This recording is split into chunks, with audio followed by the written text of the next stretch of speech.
Assalamualaikum warahmatullahi wabarakatuh. Hi everyone, my name Anissa F. Toiba. Saya di sini akan menjelaskan sebuah novel yang berjudul Bad Girl versus Ketua OSIS. Di sini terdapat dua tokoh utama, yaitu Vita sebagai bad girl-nya dan Vito sebagai ketua OSIS-nya.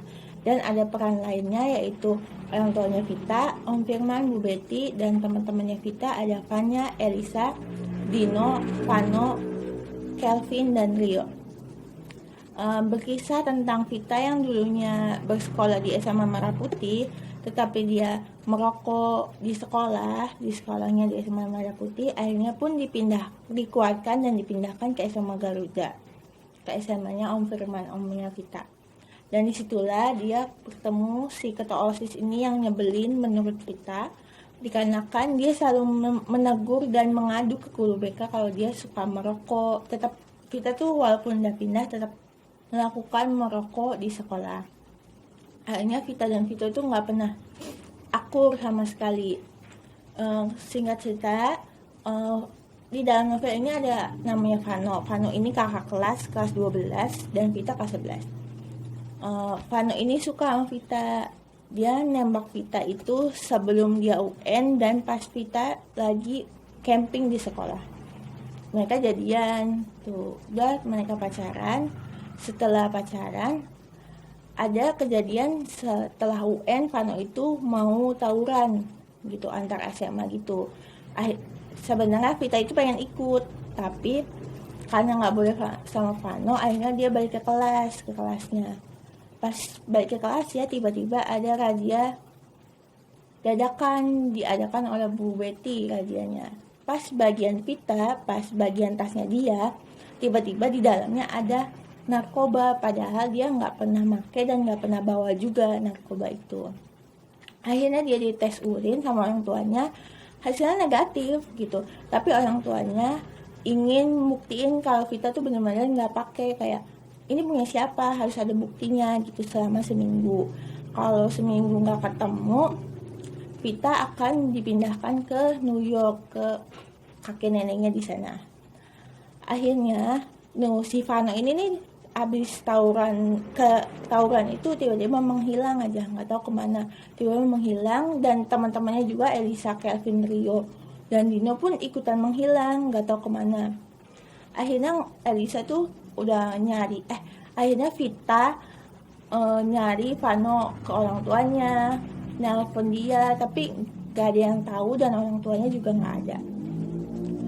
Akhirnya Vita minta bantuan Vito untuk nyari siapa yang naruh narkoba di tasnya. Vito juga mau ngebantuin Vita gitu.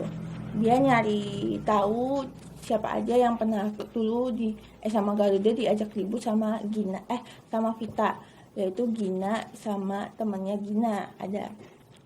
Itu rupanya mereka berdua enggak. Nah, ada namanya Fanya itu sekelas sama Vita, tapi Fanya itu baik sama Vita. Cuma curiga aja, tiba-tiba setelah kejadian razia itu Fanya 2 hari nggak sekolah. Terus Vita tuh terus Vita itu ke rumahnya Fanya, nanyain Fanya kenapa nggak sekolah, tapi Fanyanya nggak ada di rumahnya, adanya cuma pembantunya aja. Akhirnya udah tuh seminggu berjalan, di akhir hari gitu, hari terakhirnya tiba-tiba Vito itu ngajak Vita ke restoran, ke kafe gitu, main truth dare. Dan tiba-tiba mereka pun jadian di situ ceritanya Vita dan Vito. Kenapa Vita mau nerima Vito? Karena ya Vito baik gitu akhirnya. Maksudnya Vito tuh baik orangnya. Dan dia nganggap Vano itu udah putus karena tiba-tiba menghilang gak jelas.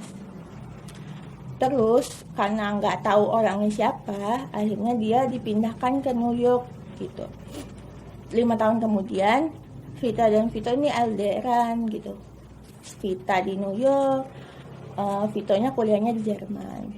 Dan Vano kenapa tiba-tiba menghilang? Karena Vano itu abis tawuran, dia itu kecelakaan gitu, mengakibatkan dia harus pindah ke New York bersama teman-temannya dan orang tuanya.